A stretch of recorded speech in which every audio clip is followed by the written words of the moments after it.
नमस्कार. श्री स्वामी समर्थ सर्वांना. श्रावण महिना जो आहे तो सुरू होत आहे 25 तारखेपासून 25 जुलै 2025 म्हणजेच येत्या शुक्रवारपासून श्रावण महिना सुरू होत आहे. तर श्रावण शुक्रवारची जीवतीची पूजा कशी करावी, मुलांच्या रक्षणासाठी आपण प्रगती होण्यासाठी पूजा कशी करायची आहे ते आजच्या व्हिडिओमध्ये आपण माहिती घेणार आहोत. व्हिडिओ शेवटपर्यंत नक्की बघा जेणेकरून की तुम्हाला माहिती समजेल. नवीन असाल चॅनलवरती तर चॅनलला लगेच सबस्क्राईब करा आणि कमेंटमध्ये श्री स्वामी समर्थ लिहायला विसरू नका. श्रावण महिन्यातल्या दर शुक्रवारी हे आपल्याला पूजन करायचं आहे. प्रत्येकाने आपल्या मुलांसाठी ही पूजा करायची आहे, सेवा करायची आहे. जीवतीच्या प्रतिमेचं पूजन आणि त्याचा अर्ध कोण ही जीवती, हिच्या पूजनाचा हेतू काय आहे ते आपण आजच्या व्हिडिओमध्ये जाणून घेणार आहोत. आषाढ महिन्याच्या अमावस्येला हे दीपपूजन केलं जातं आणि याच दिवशी जरा जिवंतिका पूजन सुद्धा करतात. दिवा हे ज्ञानाचं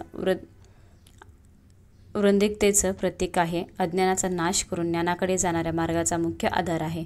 दीप तुम्ही एक दिवा उजळा त्यावरून तुम्ही हजारो दिवे उजळू शकता. त्यामुळेच याला वंश वृद्धीचं प्रतीक मानतात. या प्रतीकाचं पूजन म्हणजेच दीपपूजन. दुसरी पूज्य देवता म्हणजे जीवती. जीवतीची प्रतिमेच्या रूपात पूजा केली जाते. संपूर्ण श्रावण महिना या प्रतिमेचं पूजन मातृशक्तीकडून केल्या जातात. आपल्या अपत्याच्या मंगलतेची प्रार्थना केली जाते. ही प्रतिमा विशेष अर्थपूर्ण आहे. या एकाच प्रतिमेत 4 वेगवेगळ्या देवतांचं वरवर पाहता परस्परांशी संबंध नसलेल्या स्वतंत्र प्रतिमा आहेत. संपूर्ण महाराष्ट्रात याच प्रतिमेचे पूजन केले जाते. यातील एकही प्रतिमा बदललेली दिसत नाही. काही रहस्य असेल या प्रतिमाक्रमाचे तर जीवती प्रतिमेत प्रथम नरसिंह, नंतर कालियामर्दन करणारा कृष्ण, मध्यभागी मुलांना खेळवणाऱ्या जरा जिवंतिका आणि सगळ्यात खाली बुध, बृहस्पती, गुरु यांचा समावेश असतो. याच क्रमात त्यांना पूजले जाते, त्यांची पूजा केली जाते. तर प्रथम भगवान नरसिंहाचं पूजन केलं जातं. तर भगवान विष्णूंचा 4था अवतार असलेला नरसिंह आपल्या बाळ भक्तासाठी प्रगट झाले. ही कथा आपल्या सर्वांना परिचयाची आहे. बाळ प्रल्हादाचे हिरण्यकश्यपूपासून म्हणजेच दैत्यापासून रक्षण करणे याचं मूळ उद्देशाने भगवंताने हा अवतार धारण केला. बालकांचे रक्षक आणि बालभक्तांसाठी अवतार धारण केलेले देवता म्हणून भगवान नरसिंह या प्रतिमेत पूजले जातात.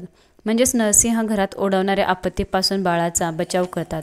जसे उंचावरून पडणे, अन्नातून कधी विषबाधा होणे, आगीपासून होणारी हानी इत्यादीपासून आपल्या बाळाचं रक्षण करत असतात. त्यानंतर येतात कालियामर्दन करणारा म्हणजे श्रीकृष्ण. तर यातील नाग आणि गोपाळकृष्ण दोन्ही पण श्रावणातील आराध्य दैवत आहे. मग नाग प्रतिमा वेगळी आणि कृष्ण प्रतिमा वेगळी न देता कालियामर्दन करणारा श्रीकृष्णाचंच का? तर आपण जर कालियामर्दन प्रसंगाचा विचार केला तर लक्षात येईल की या प्रसंगात कृष्ण आणि त्यांचे मित्र खेळतात. त्यांचा चेंडू यमुनेच्या डोहात गेला आणि कृष्णाने तो परत आणला. खेळणाऱ्या बागडणाऱ्या मुलांवर आलेला वाईट प्रसंग कृष्णाने दूर केला. तसेच कालियाला न मारता त्यालाही अभय देऊन दूर जाण्याचा आदेश दिला. नाग हा सरपटणाऱ्या प्राण्यांमध्ये मुख्य सरपटणाऱ्या प्राण्यांपासून वाचवणारा, त्याचबरोबर महत्त्वाच्या प्राण्यांना अभय देणारा, खेळात बागडत असताना बालकांवर आलेल्या वाईट प्रसंगातून वाचवणारा कृष्ण येथे कालियामर्दन रूपात पूजला जातो. म्हणजेच कालिया दमनक कृष्ण बाहेरच्या आपत्तीपासून, जसे खेळताना येणाऱ्या आपत्ती, पाण्यापासूनचे संकट, सरपटणाऱ्या प्राण्यांचे भय इत्यादीपासून बचाव करतात. घरात आणि घराबाहेर बाळावर येणाऱ्या संकटांपासून हे दोन्ही देव बालकांचं रक्षण करतात. म्हणून जीवती प्रतिमेत त्यांचे प्रथम स्थान आहे. नंतर येतात त्या जरा व जिवंतिका. जरा व जिवंतिका या यक्षगणातील देवता. जर या यक्षिणीबद्दल महाभारतात एक कथा येते. मगनधनरेश बृहरथ याला 2 राण्या असतात. दोन्ही राण्यांवर त्यांचे सारखेच प्रेम असते, परंतु राजाला पुत्रपुत्री काही नसल्यामुळे राजा चिंतित असतो. याच सुमारास नगरजवळील उपवनात ऋषी चंडकौशिक आल्याचे राजाला समजते. राजा त्यांचे दर्शन घेऊन आपली चिंता प्रगट करतो. ऋषी राजाला प्रसादात आंबा देतात व राणीला खायला द्या म्हणून सांगतात. दोन्ही राण्यांवर समान प्रेम असल्यामुळे राजा आंब्याचे समान भाग करून राण्यांना देतात. कालांतराने दोन्ही राण्यांना पुत्र होतो, परंतु केवळ अर्धा अर्धा अशा विचित्र आणि अर्धवट अर्भकांना राजा जंगलात नेऊन टाकतो. त्याच वेळेस तेथून जरा नामक यक्षिणी जात असतात. ती दोन्ही अर्भक तुकड्यांना हातात घेते आणि आपल्या अवयव साधण्याच्या कलेने दोन्हीही शकल साधते. तर जरा ते साधलेले अर्भक जे असतात संध्या समयास ब्रह्मरथ राजाला आणून देतात. जरा यक्षिणीने साधले म्हणून राजा त्याचे नाव जरासंध ठेवतो आणि जरा यक्षिणीच्या उपकाराप्रीत्यर्थ नगरात देऊळ बांधून तिला मगधाच्या इष्टदेवतेचा मान देतात.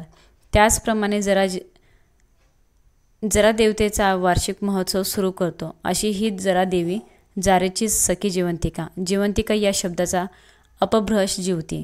जिवंतिकेचा अर्थ होतो दीर्घायू प्रदान करणारी. बालकाच्या दीर्घायुष्याची कामना करून या देवीची पूजा करतात. ही देवी पाळण्यात व आजूबाजूंनी बालकांना खेळवत असते अशा या रूपात दाखवलेले आहे. तर प्रतिमेत सगळ्यात शेवटी येतात बुध व बृहस्पती.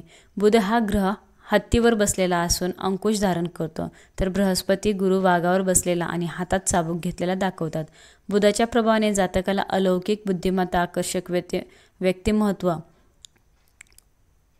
इत्यादी गुण प्राप्त होतात. तर बृहस्पतीच्या प्रभावाने शैक्षणिक प्रगती, आध्यात्मिक उन्नती, विवेक बुद्धी जागृत होते. बुधाचं वाहन हत्ती. हत्ती हे उन्मत्तेचं प्रतीक आहे. मानवी मनाला येणारी उन्मत्ता आपल्या बुद्धिमत्तेने व्यक्तिमत्वाचा अंकुश घालून आवर घालते. तर हे बुध प्रतिमेवरून लक्षात येते. बृहस्पतीचं वाहन वाघ आहे. हे अहंकाराचं प्रतीक आहे. मानवी मनाला अहंकार लवकर येतो. अहंकार मानवाच्या सर्व प्रकारच्या प्रगतीमध्ये, आध्यात्मिक साधनेतही बाधक ठरतो. त्यावर आपण ज्ञानाच्या गुरुकृपेच्या आशीर्वादाने ताबा मिळवतो. हे बृहस्पती प्रतिमा आपल्याला हेच शिकवते. म्हणून बुध बृहस्पती यांना सुद्धा जिवती प्रतिमेत स्थान मिळालं.